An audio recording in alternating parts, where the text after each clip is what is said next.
Yes. Welcome, everybody, to Alex and D.J. Watch a Doc. I'm DJ. I happen to be Alex in this scenario. In this scenario, I dare say all scenarios that I've known you in. I don't know what kind of double life you're leading, but an odd choice of words. Yeah, well, I like to open up the possibilities of any kind of reality. I like that. Expand welcome. the brain. Guys, good to see you. Alex, great to see you. This week we watched Three Identical Strangers. Yes, we watched a film that with each passing moment, there was a new reveal that we did not expect. It was a real ride. I mean, this movie came out a couple years ago, and I had a few friends who told me, dude, you got to watch this. So I expected something. Still didn't really expect that. I guess we should lay out the story in case people haven't seen the documentary, kind of cliff notes. Mm-hmm. I guess cliff notes, also known as spoilers, depending on what angle you're coming at it from. Mm-hmm. Yeah. Well, we're cool with spoiling it. If you're watching us before the documentary and you want to do it in that order, hey, maybe that's a fun thing to do. I don't know. Maybe that's the correct order. Maybe we should have called this Alex and DJ Spoiler Doc. Oh my God, that's great. Yeah. Well, can we switch it? Is it too late? Yeah. Well, let's spoil the doc right now. This guy goes to community college. He's 19 years old. Gets there. Everybody at the college is like, "Yo, what's up, Eddie? What's up?" Girls are kissing him. He's like, "Who the hell is this Eddie guy?"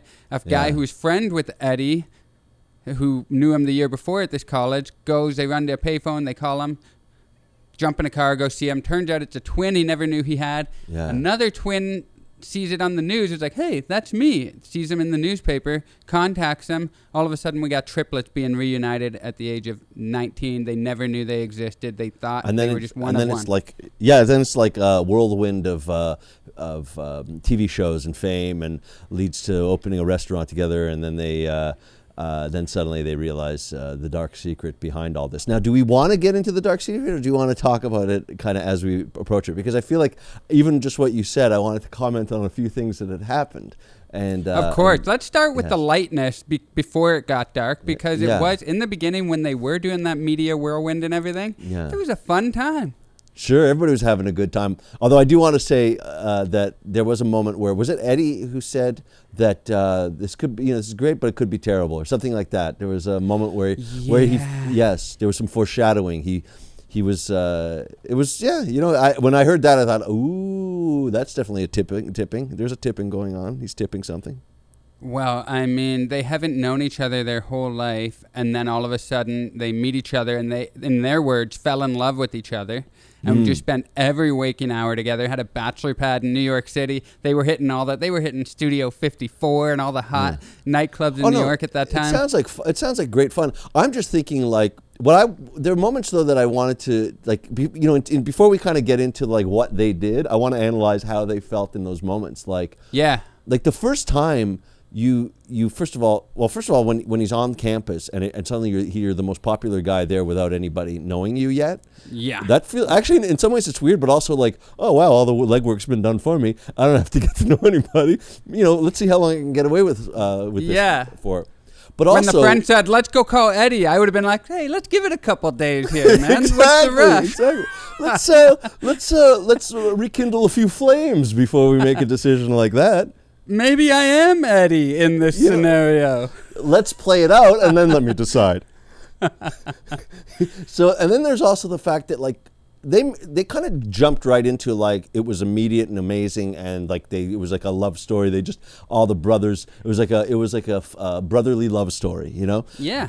But I'm sure at first it's gotta be like, imagine, put yourself in his shoes where you look at someone and you're like, oh my God, I actually have a twin that doesn't exist. And you're looking at this person and you see so much in common. There's a weirdness obviously to it. Oh my God. I mean, I'm going to, at first I'm going to maybe kind of, I don't know if I want to deal with, let's keep you at arm's length first before I can figure out how I'm going to process this. Yeah. Oh my God! Honestly, you would feel like you're on a hallucinogen or something. Yeah. You're like, who the fuck are you, dude? Yeah. And then, we fell in love and all those realizations, but you can't be processing that quickly, like especially with the media whirlwind. I've never known a media whirlwind to help situations of great emotional trauma. That is great. That is great. You know what this situation needs is a media whirlwind. You're going through a lot right now. We got to get you out there. Yeah, and then they even made allusions to the darkness, but the director of this movie crafted it in a way where he didn't show this footage until like halfway through the movie, when he kind of, what you mentioned earlier when he said this could go great or could go terribly, Eddie. That was the first hint, and then they kept the good ride going a little bit longer. And then they showed that footage from Donahue where one of them, I think it was Eddie again, had been involved in a murder before they had met. Yes. And you're like, he was kind of like maybe an accomplice. Maybe he was pressured. He said he was pressured into something, and it's like, ooh, here comes the darkness. But the funny thing is that was almost a bit of a red herring, because that wasn't really, that was just like, oh, it could get dark, but we don't know how. Yeah, that wasn't where it got dark at all. So when they got the restaurant together, this is the same as the media whirlwind. At that restaurant they would serve marinated red herring. Actually, interesting, because it was a Jewish, very Jewish joke there. Oh my God, I love it. They're Jews, by the way. These are three Jews, and I want to address that a little later. Did you say three Jews? It's three Jews. There are three Jews, and it is not the beginning of a off-color joke. Okay. Yeah. So three Jews open a restaurant together. Pretty much. But the opening of a restaurant is the same kind of psychology as the media whirlwind. Wow, this is really crazy. We should open a restaurant together. The most stressful thing you can do. Oh, absolutely. Everybody talks about how stressful it is to open a restaurant, and you're gonna. Oh my God! And also a gimmick restaurant too, right?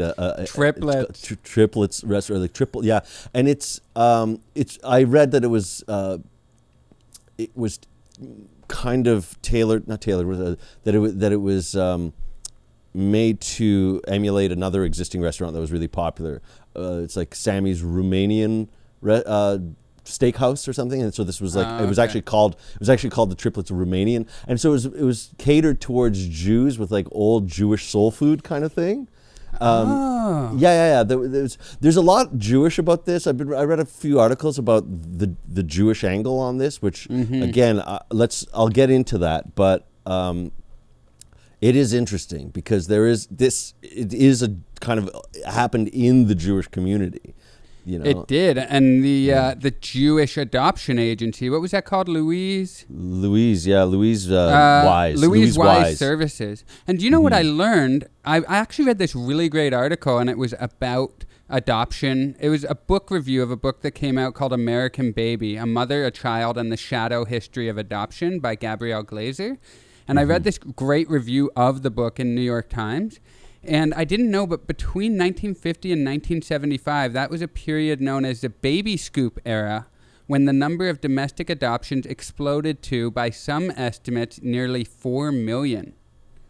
And well, you got to figure that was like a golden era. It was the baby boom. And for the people who couldn't have babies, and also the fact that there was no birth control, it all was just like babies all around. 100% adoption laws, which is a very relevant topic right now with what's going on in Texas and beyond. Yeah. They hadn't, Roe v. Wade hadn't come into play yet. So you're absolutely right. But this is something that was post-war. Like this is what they say in the book. Glazer writes, people had always had sex before marriage, but after the war, something in the social calculus shifted. The mix of soldiers returning with sexual experience, plus larger suburban homes in which teenagers could have more privacy, combined with the rise of automobile culture and the availability of the backseat of the family Buick, all at a time when birth control, sex education, and abortion were taboo, led out-of-wedlock birth to more than triple between 1940 and 1966. Just brutal. But here's the part that is even more of the social calculus. In earlier eras, a single pregnant woman would have quickly married. But in post-war America, where the goal had become a 2-car garage and the white picket fence, surprise pregnancies were an obstacle to a better life, one that needed to go away, Glazer writes. At the same time, the frenzy of homemaking and family building left infertile couples ashamed. So that calculus too, where infertile couples were like, we got to adopt a baby young. A lot of them might not have told outside people, maybe told the kids. You know, every family was obviously different. But that aspect also played into it. Yeah. Because, you know, IVF and all these things we can do now to, you know, even just general scientific knowledge about pregnancies, I imagine, we're able to help that problem a little bit more. And I think the social stigma is not what it was. Mm-hmm. Yeah, definitely not. It was a real rough time to be a sexually active woman then. I mean, it was just, there's so many stories about this. This led to articles that or stories that I read in articles about women who were, there was particularly like Jewish women. There was a woman talking about specifically the Louise's services that she was pressured to have a it was they called it public and private pressure to have the kid and give it up for adoption. Wasn't allowed to hold the baby. They really made a point so that way we were completely cut off. Anybody who had a birth mother, it was impossible to find the birth mother. There was a story where this woman was contacted just a few weeks before her son, now an adult, who had throat cancer, was going to die. And so she had 3 weeks to and she wanted to meet him, but had no way of searching for him. And I think it was maybe through Ancestry.com or one of these kind of services that they found it. But it's just so many stories like that where you think, yeah, that's the way to go. You definitely want to just make the person have a child. They have no say in the matter. It's a nightmare. It's a nightmare. And like you said, the institutional kind of feeling of it was these girls really didn't have a say. They would be sent to these places that would be like, here's what we're going to do. Yeah. It wasn't like, what do you want to do? And when enough people are telling you, here's what we're going to do, it takes a lot of courage, especially when you're already scared and young. Mm-hmm. It takes a lot of courage to be like, no, I'm keeping my baby. Like, you're fighting a system. The system, adults, people are, I mean, you have no say anyway. You're not an adult. I mean, you just don't have the same rights. And in this particular case, this girl ended up getting together, the kids that had this baby. They ended up getting together because they were hoping, they got married young with the hope that maybe they'd be able to get their child back. And they never could because of all these rules, and so they ended up having 3 other kids. So just a mess, just no choice whatsoever. Well, there you go, no choice.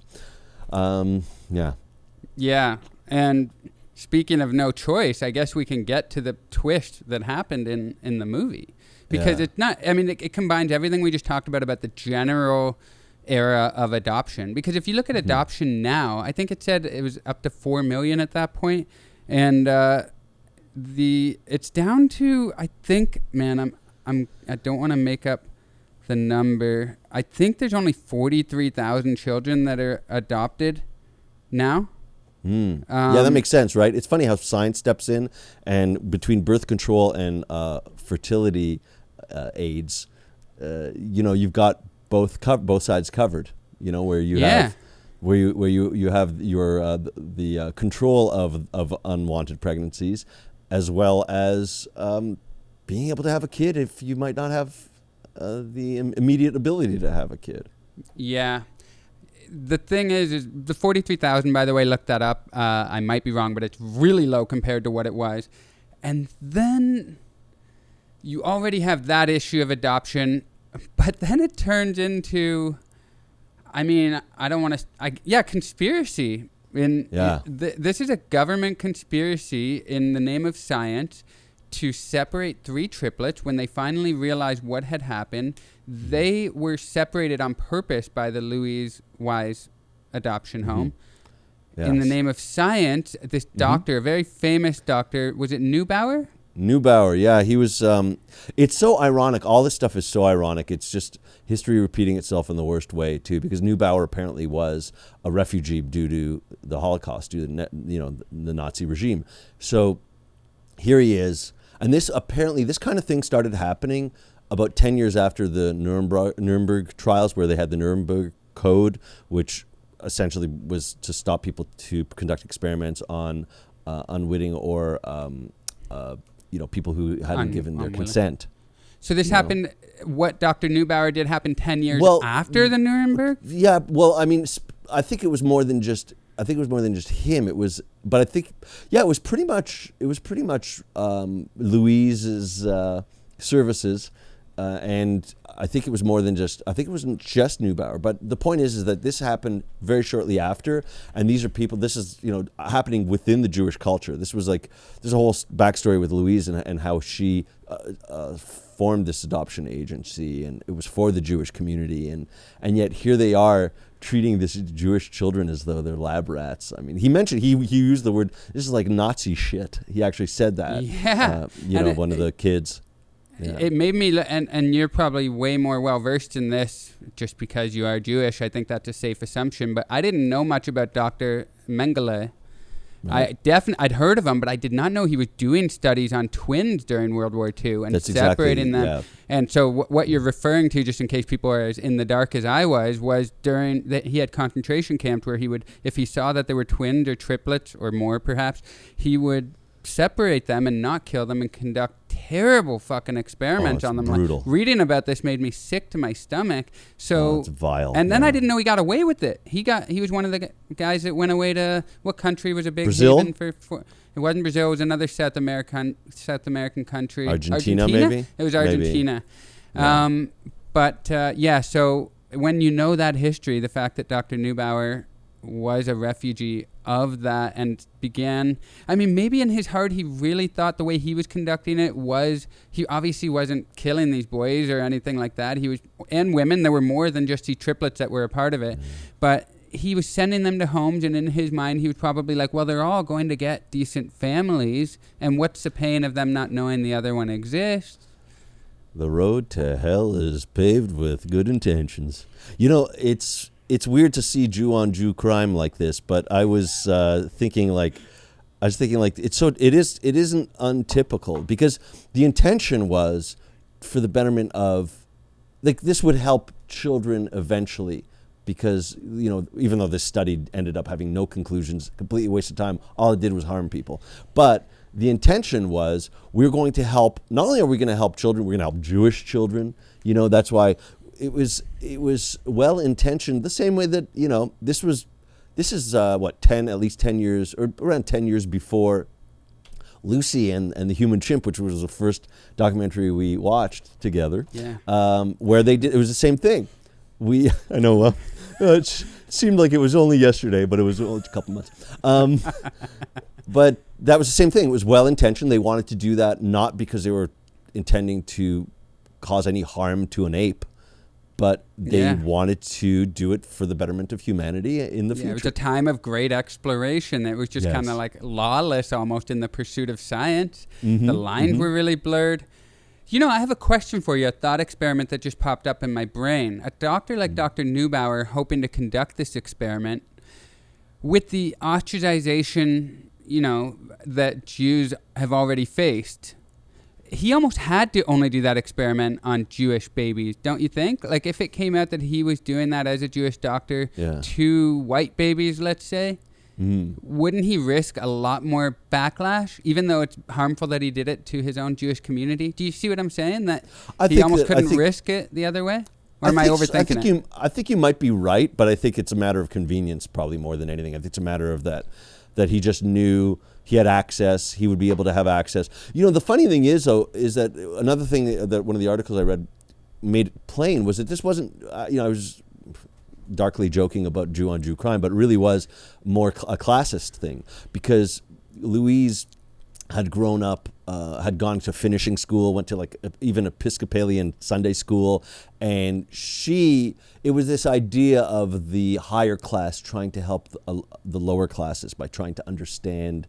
They were trying to do this experiment of, really they put it in different class homes.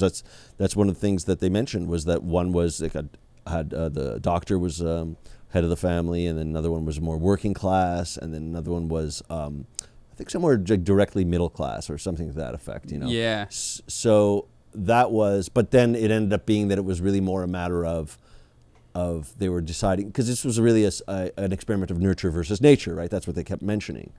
And so really it looked like, well, this guy was more strict, he was more loving, you know, the strict father ended up having a child and here's the other big reveal, that committed suicide, which was kind of, from the beginning of the movie, you only see 2 of the triplets, so you kind of keep waiting for the third to come, and you're like, oh, okay. So a darkness already starts descending on it.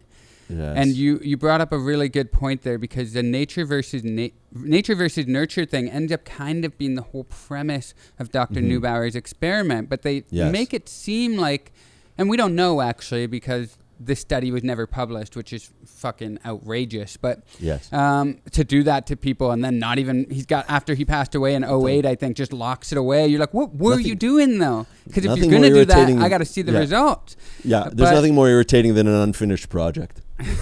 Yeah, it was so close, but had to give up on that study where I separated twins and triplets after they'd spent 6 months together.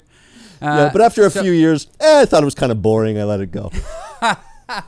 You know when you just can't finish a screenplay or something? Similar to that, only I changed the life of so many people. But the thing about that is, it seemed like it was going to be about the mental health aspect, because a lot of their moms, it turns out, had mental health issues. Yes. They realized that later, or they revealed that later in the movie. So you're like, oh, they were seeing if mental health issues were hereditary. But then the research assistants near the end of the movie kind of take it into a new place, and they're like, we never tracked anything to do with mental health. The whole purpose was to put them in, upper class, middle class, lower class, to see the nature versus nurture aspect. So you're like, does that make it less dark? No, it actually just kind of compounds it, because now these families didn't know that they were adopting one of 3. They didn't know that they might have mental health issues because of their mom's issues, and they didn't know that this government was conducting an experiment on them, on the family itself, based on them and their behavior. Yes, on the parents as much as on the children. They were observing both. Exactly. Yeah, and the idea that they all had a older sister that was 21 years old exactly when they met. Yes, so they placed them also adopted. Yeah, it was. Yeah, also adopted. I mean, it was just so calculated. It was just so hideously calculated. And then Bubala, am I pronouncing that right? Bubale. Yeah, that's right. Which is the endearing term they used for David's dad. Was it David? Who was furious. Well, that's a good question. I think it was David. David, Bobby, and Eddie. And I think David had the really endearing dad that they all grew to love when they came together. And then Eddie, who ended up killing himself, had the most, disciplinarian type dad, as he described himself, which I took to mean he was whooping his ass regularly. Yeah, pretty much. Because, I had a disciplinarian dad. But he was like old school and old country. And there was some whooping going on. Really? Yeah, don't I look it? Wow. Can't you see it? Can you hear it in my voice? Whatever. No. It was, to me, it's funny. I think a lot of kids who have immigrant fathers, they just kind of go, yeah, whatever, that's what you knew. That's what you did. I mean, there's some that are worse than others, but you're just going, you made sure you didn't let that happen again. You're just trying to avoid that happening. Wow. But it is. You don't resent him for it? I mean, just to make a connection with what they were trying to say in Eddie, how his dad's disciplinarian approach, they were making it seem like that had a very strong correlation with his later suicide. Yeah, I think that I don't know. It's hard to say because my dad passed away when I was 10, so I don't know how that relationship would keep going and what kind of relationship I'd have with him. And I mean, it's just I think I was treated my older brother, he was just a nightmare of a son to have. And he even said, "Hey, you know what? I kind of deserved it." That was that's his take on it. He was like, "Oh man, I gave Dad a hard time." It was that kind of thing. So it is hard to compare. And I do I know other people who have immigrant dads, and there isn't a sense of resentment in that sense. It's just part of the culture. So you don't really think of it as being that harsh.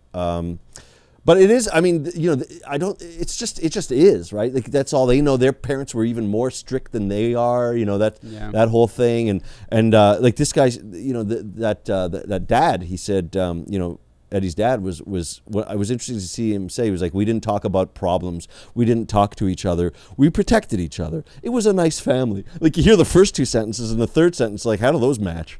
And that's just the way it was. We didn't talk, we just protected each other. That's all it was. And he said, like, maybe I didn't teach him something because how he left, that bothers me sometimes. So there's kind of a disconnect. There's a detachment there that I think that it's hard to realize, but then I think it is just a cultural thing.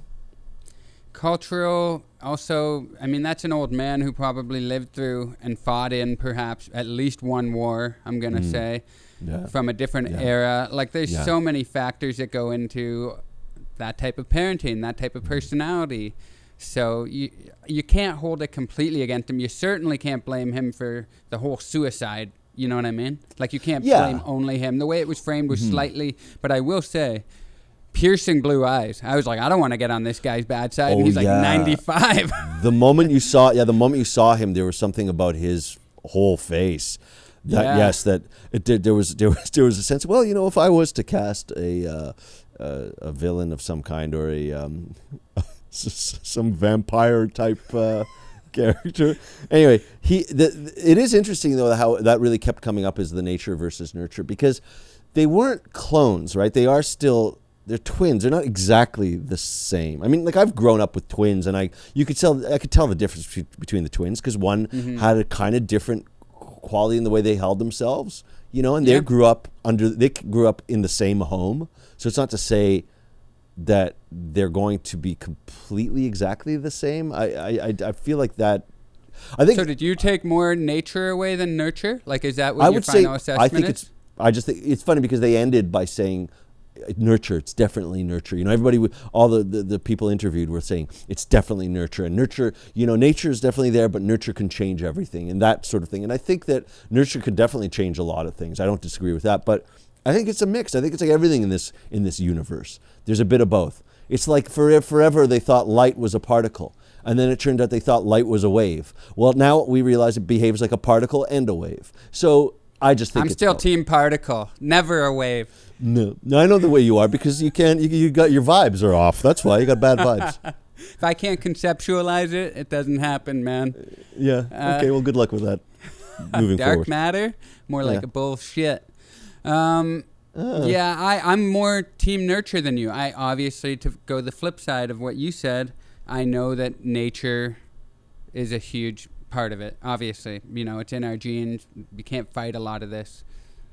But I think the difference between loving parents and not loving parents, like, you see it in so many statistics that I'm not going to get into because I'm not an expert, but like people who don't have strong support systems, or are born into inherently kind of unprivileged situations, they have a really tough time clawing out of that. Yes. And, sometimes I'm a sports guy, right? Just a big old sports buffoon. Mike Tyson, there's this kind of known thing that he was, on the streets of New York getting up to no good, and then this famous trainer, Cus D'Amato, took him under his wing, taught him about more than just boxing, life, and values and all these sorts of things, and turned him into a world champion.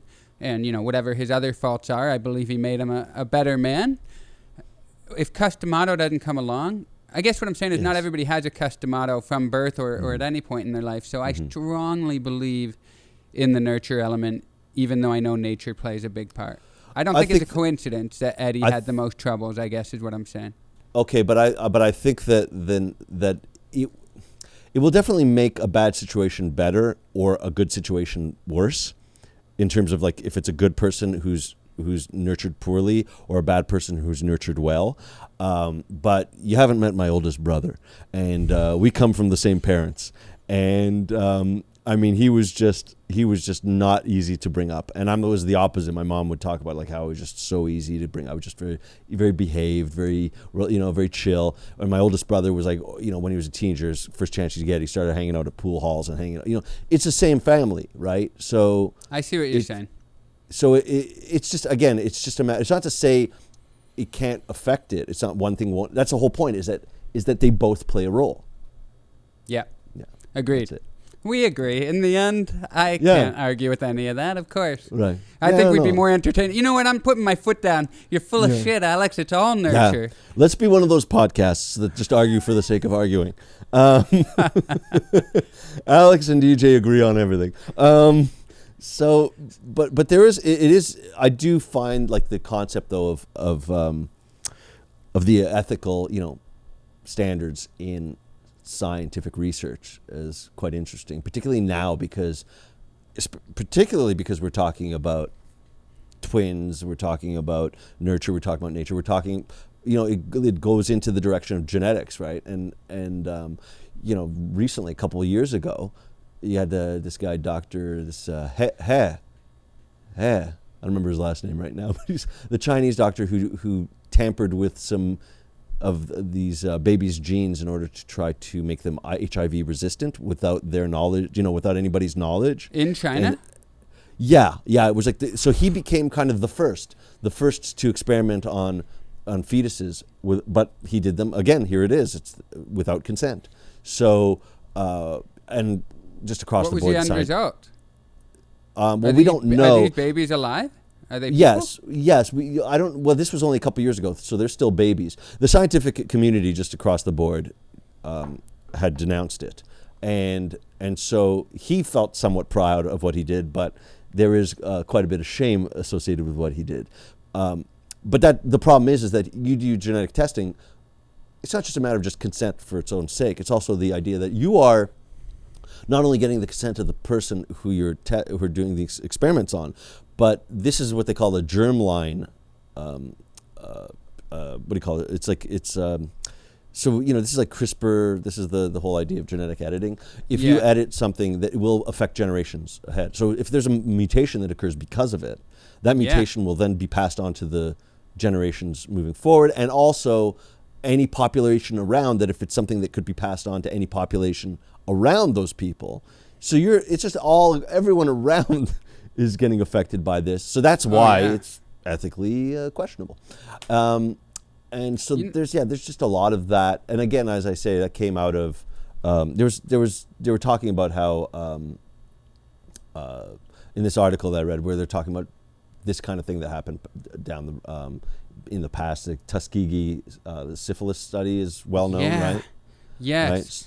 And I was going down that same wormhole, and Tuskegee, when they did the syphilis on all those, it's in Alabama, I believe, Tuskegee. Mm-hmm. But they also did it to prisoners in Guatemala, the U.S. I didn't know that. I'd heard of Tuskegee. They did the same, I think on an even larger scale, but I might be wrong. Right. They did the syphilis thing to people in Guatemala, too, without their consent. Mm-hmm. And you read stuff like this, and I don't want to get too conspiracy harebrained type stuff here, but you used to have to get people to come to you to do this kind of thing. You used to have to be able to inject them with something, or maybe take something out of them when they were sleeping, anesthetic, whatever. But now we're all on our phones. I don't trust the government. I'm wondering what experiments they're conducting through our apps or whatever the case may be, because I don't think that's a conspiracy-driven thought. I think that's a very reasonable thing based on what we've seen people in power do before. So you're saying that they're analyzing our behavior through the way we use our phones? Analyzing and perhaps seeing how they can best alter it, control it. Sure. I don't know. This is all this just occurred to me today. I'm just saying that there's a lot of smart people who are doing things like figuring out how to make our apps more addicting and that kind of thing. Those are the things we know about. Yes. I'm curious what the hell they've figured out or are trying to do that we don't know about. That's true. It's not to say that things will necessarily stop right away just because they say, again, the Nuremberg Code happened, and that didn't really change much after it. When you said it just occurred to you today, I thought you were about to say that's why you quit Twitter.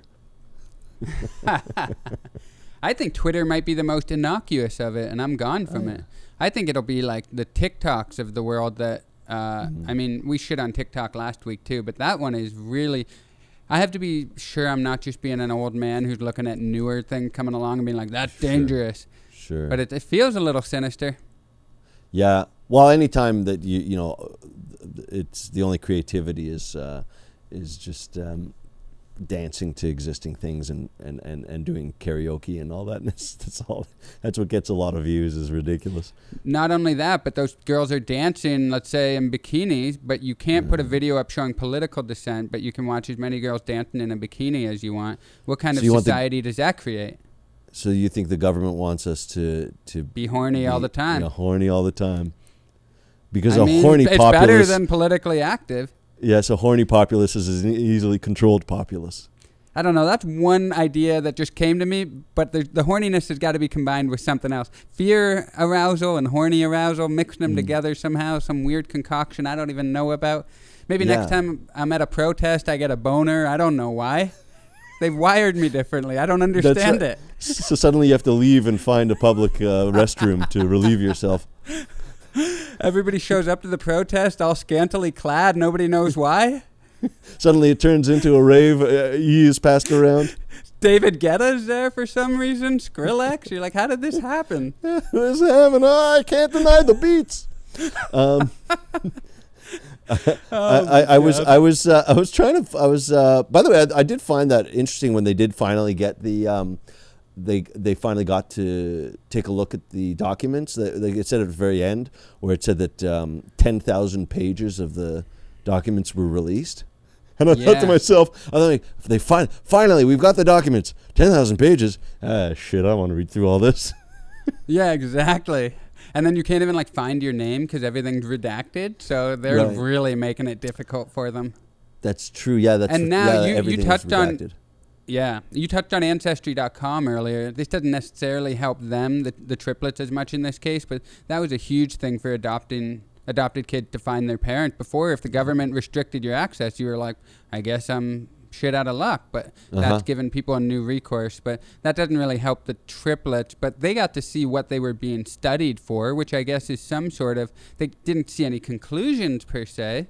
But they got to see that somebody was testing that they like to show off their toys or that they got aggressive and these sorts of things, which has got to be really odd to be like, because he mentioned earlier, he was like, oh, when they came over, I really liked to show off. I mean, I was performing, somebody was watching me, and that was his positive framing of it. And then the research assistants had written like, oh, he likes to show off, he's really aggressive. Like, the same situation through a kid's eyes and through these assistants' eyes. Yeah, it's the point of view definitely makes a difference, and the fact that they said that when they were looking at it that it felt creepy, this violation that could you imagine? Because there was the videos, they were watching videos of themselves as children being tested. I mean that's gotta make the skin crawl a bit, huh? But the research assistants both said that they didn't necessarily feel remorseful over it. They were really doing that kind of abdication of blame thing where they were like, I mean, I didn't, devise the experiment. I was just kind of carrying it out. This was I was just following orders. I mean, that's why there's an irony to it. Is the Jews saying I was just following orders, and that little old lady saying, "Look, this is me with Obama, and he gave me a kiss." I'm like, okay, well, you definitely got your priorities straight.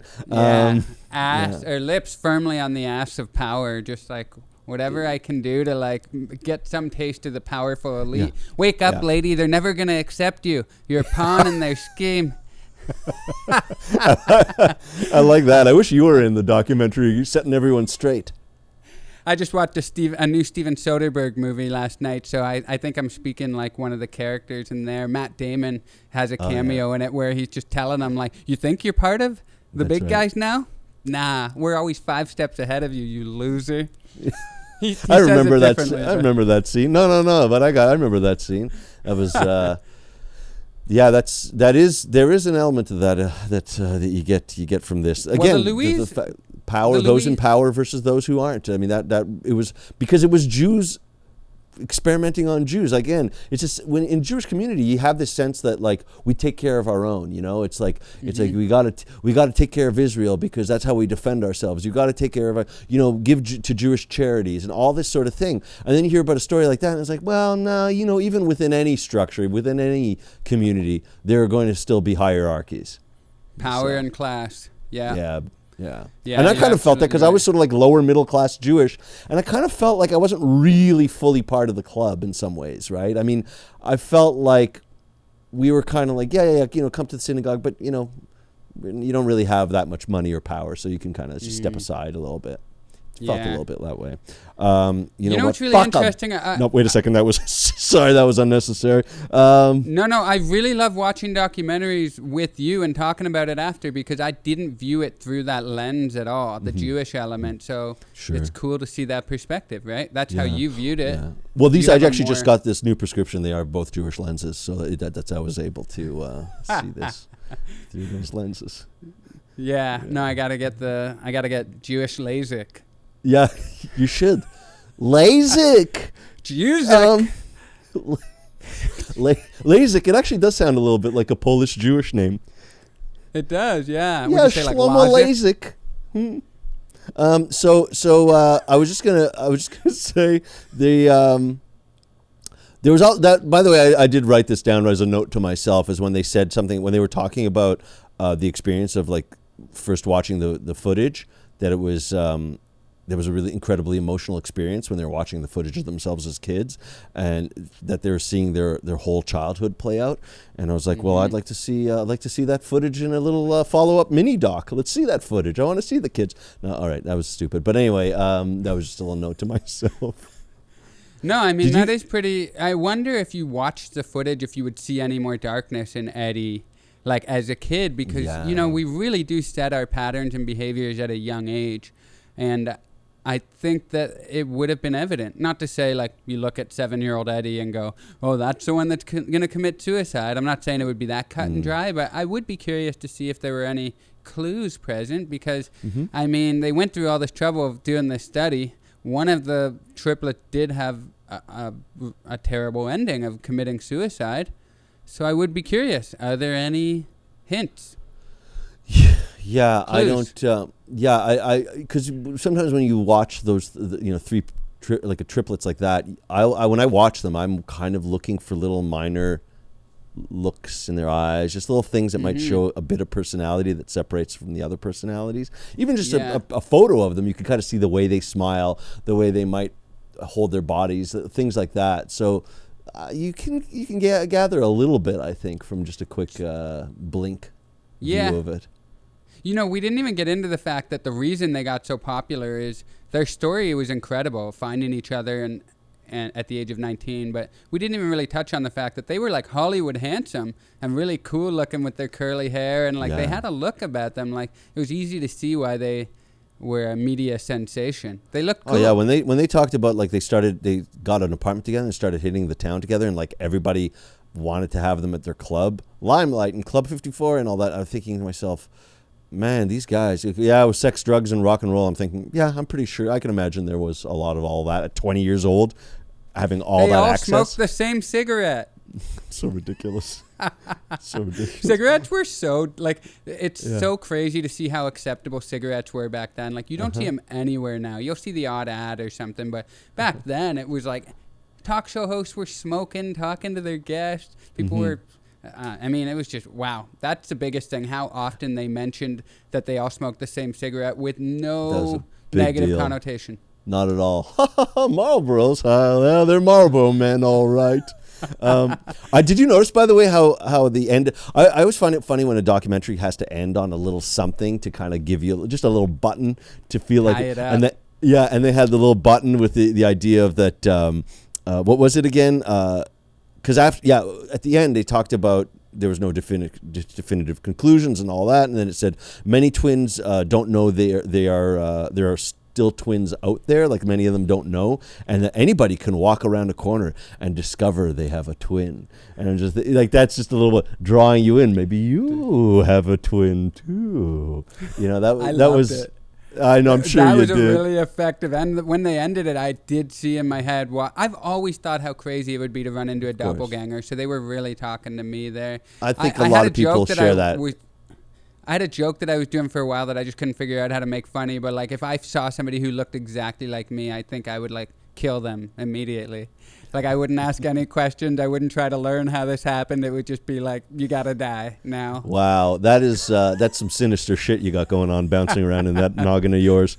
I did a couple other things that sent me. I was sent to a CNN video when they were talking about a couple of brothers, two twins that were kind of accidentally switched in Colombia, and one was like two of the twins. They were so it's two.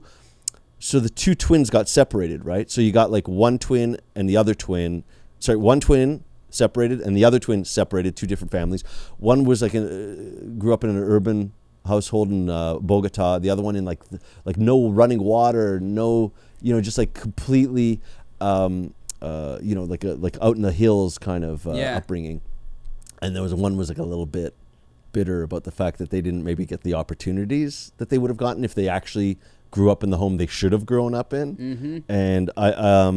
And one of the things that they said was the way they found out. Essentially, they just found out through Facebook. Somebody walked in to a grocery store where somebody's working as a butcher and said, "Wait a second, what are you doing here? You work as a whatever the hell they worked at, some engineer." And then he looked it up on Facebook and saw him with his brother, who happened to be the same twin brother as his brother. So it was like, wait a second, we both have twins, and here they are on Facebook. And then they said that the way that he came home to tell his brother that his brother also has a twin was, "Do you believe in telenovelas?"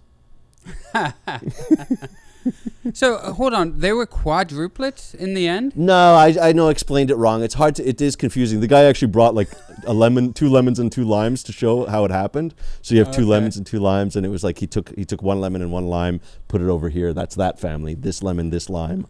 That's the other family, right? So they I were do split respond up that better way. to fruit-based diagrams. I know. I'm sorry that I didn't explain it well, particularly for the people listening. I didn't explain it well. Crazy story nonetheless. Yeah, it was just the fact that it was like telenovela was like exactly that's the idea of discovering a twin is a classic soap opera trope. So I love it. You want to get into our final segment? I don't see why not. Let's do it. Alex, from the movie 3 Identical Strangers, what did you learn? Well, I learned that that unethical behaviors can happen even after terrible things can happen in history, and it can even happen to the people or be perpetrated by the people that those terrible things happen to, and those people happen to be my people. So that's what I learned about that. Yeah, I appreciate that perspective, and I learned that too through you, though. Yeah, right. I learned just in my reading after that I think 90% of adoptions now are open in America. It used to be really hard to... 95% of infant adoptions are now open, meaning that children stay in some contact with their biological parents, and studies show the approach is largely beneficial. Children are less inclined to blame themselves or to idolize their birth parents and demonize their adoptive parents. Mm-hmm. There is also the advantage of knowing family and medical histories. Yes, that's another thing mentioned, yeah. So I never thought about that regarding adoption. I've thought of the emotional scars that you might bear and these sorts of questions, but the medical thing is huge. So the fact that it is open now, and in states where it's not, we have access to Ancestry.com and 23andMe if you want to kind of... If you're not allowed to in your state, you can maybe circumvent the law or something. I don't know. The fact is there's more options now. Yeah. That's something I learned, and another thing I learned is like this, we're talking about these Jewish families, and they did have some tough situations there, obviously, but black and brown families had it even harder. Like, the adoption system was even crueler to a lot of those families. So, yeah, I guess I just don't think about adoption much because I wasn't adopted, and so I learned a lot about kind of that world. And I would have never even peeked into the world of being adopted or adopting. I mean, maybe I'd peek into the world of adopting, but I have no experience what it's like being an adopted child. Yeah, it is. It did give me a little bit more of a peek too. I mean, when I looked up also Louise Wise and her and how what they used to do, and also they did mention the idea of like how kids, they would almost try to prepare. They would do backgrounds on parents, and it was a long process that they, even after they learned that the foster care program was not good, they would still do it just to it was just they were trying to figure out how to connect the right children with the right parents, and it just sounds like a big mess, and it sounds heartbreaking, frankly. You know, the idea of these poor kids. The fact that these kids, these triplets, were all like banging their heads separately because they got separated 6 months, and so they're banging their heads out of separation anxiety. Heartbreaking. Of course they're going to miss each other. They've been together in the womb plus 6 months together in the crib. That's, I mean, yeah, they're going to feel that loss acutely. That was heartbreaking. Mm-hmm. Yeah, I mean. So how do you feel? This kind of leads into the next one, but how do you feel watching this Heartbroken. movie? Yeah. All right. Now, it is the fact that people can just, and it's so strange, you know. I think what I felt was this conflict between not like feeling like it seems like such an obviously nasty thing to do, combined with the people that didn't know better then, like this idea of like, well, they're just trying to figure it out, and they're trying to do this thing because psychology was still a burgeoning field, and they're just trying to make people, essentially these studies are so that way people don't suffer, and yet what they did was they caused suffering. So there's a bit of an ambivalent feeling. There's a feeling of almost a frustration for the almost naive attitude towards of science towards their subjects. Can I ask you a question? I've been thinking about my mind lately. We don't test. I mean, maybe I'm wrong. I don't think we test on chimpanzees anymore. Maybe we do in some places, but we test on a lot of animals, going down as small as fruit flies because we share a lot of the same DNA. That's wrong. And, you know, I'm talking about animals now. I definitely think humans are wrong. I think animals are wrong. This is just a devil's advocate thing. If we were like way less advanced as a society right now because we hadn't done all those tests in the past, would you trade that in to end the suffering of all those chimps and everything in the past? That's the big dilemma too, where they say, do we make use of any discoveries made through unethical means? You know, particularly the Nazis. You know, mentioned Mengele and all that bunch. Did they have breakthroughs, Mengele? Yeah, there's some things. They did? Yeah, there's some things that did come that I don't remember specifics, but I remember reading that there are a few that we know of, and so there is that element. Do you make use of that, even though it's already in the past? It's already been done. You can turn the bad into good, but it started with such bad. Yeah, I don't know. You know, that is the tricky part where people are saying, you know, well, you're being cruel to an animal, but what if your child is dying? You know? And they learned that they could, you know, inject something into this cell because they had tried it on a sheep before or something.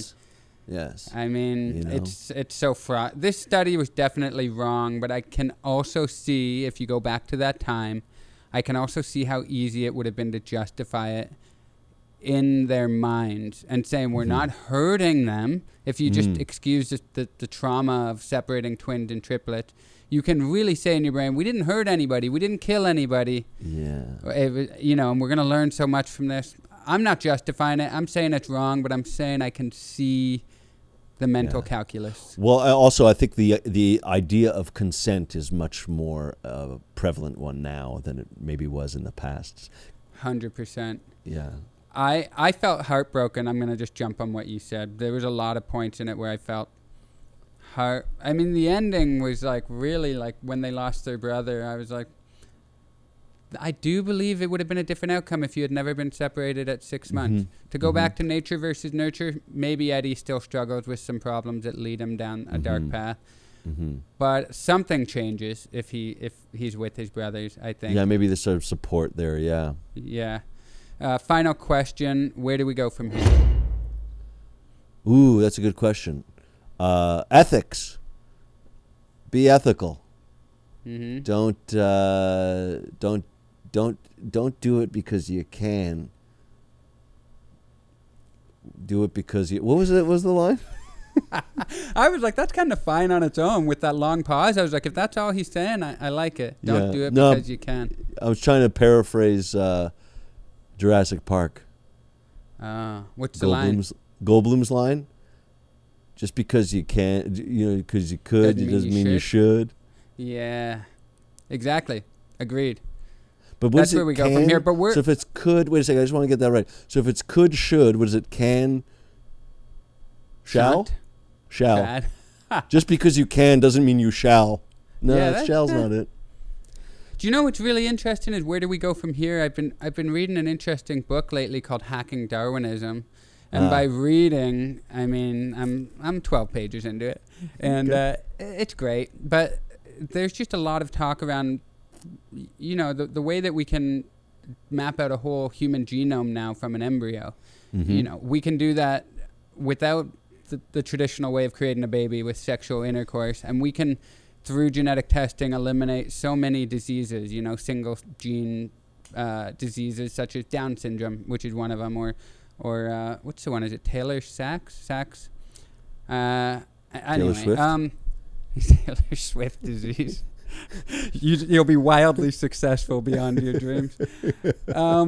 Some might think for not good reasons, but anyway, go ahead. No, hey, no, I will not allow the Taylor Swift slander. That's okay. I don't care personally. I'm saying some people, not me. Yeah. So anyway, if we can, this book is arguing, based on science, that there's a near future where we're not going to create babies.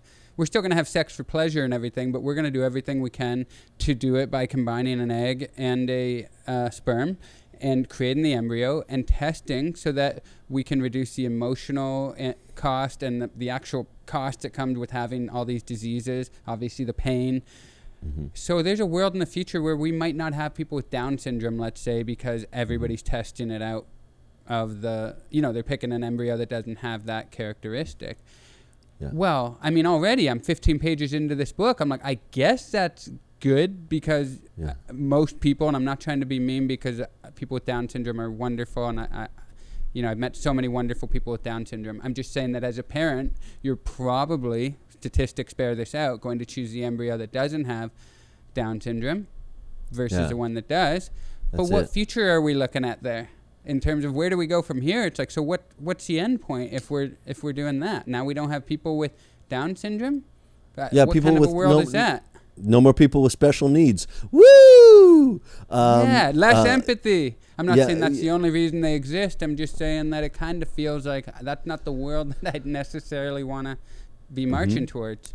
Well, you mean an engineered world? You mean one in which there's only IVF because that's the only way to ensure that you get a good egg with some good sperm put together, and that means no more fucking. And that's what they talked about in that was the gist of Brave New World, right? There was the idea that that was unusual. The people who actually had, there was a term for it too. I can't remember what it was. Like mother was actually a curse word in that book. Yeah, in that novel. You're right. Yeah. So and we're living it. It's happening. Actually, I'm even just potentially coming up with maybe I might do some doc-like thing about this. I do find it fascinating, the whole CRISPR revolution. And tell me what the name of it is, because we've talked about it. It's it looks like it might be called Brave New Warrior. So that might be around the corner. I'm gonna play around with that idea. I pay good money to see it. Yeah, thanks. Just as long as it doesn't cut into the work you do on this podcast, I need you here, buddy. That's quite all right. And when you say pay money, you mean a subscription fee you're already paying, and not an actual fee on top of that. Of course, but I'll pay in the subscription of my time and attention. No, okay. Well, thanks for that. We appreciate that here at Brave New Warrior. But that actually leads us really nicely, because when you mentioned the idea of trying to weed out the special needs, this leads us into the next week. Next week we are watching Crip Camp, which is a great documentary. I'm so excited to watch. I've heard great things about it. And me too. It's about a bunch of people who all met at a camp for people with disabilities, and they ended up, a lot of them went on to make huge changes in the world of disability rights, became some of the most well-known disability rights advocates in America, dare I say the world. So I'm excited for it. I'll let you say it. Dare to say it.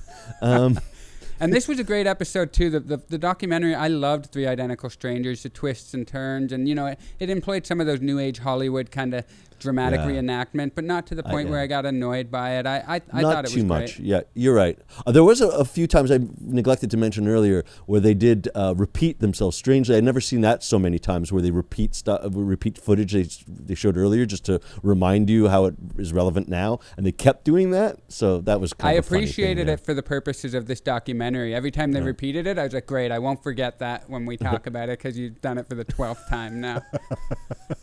Right. Sex, right. drugs, and rock and roll. Got Right. it. The remedial side of you really appreciated it. I get it. That's the full side of me.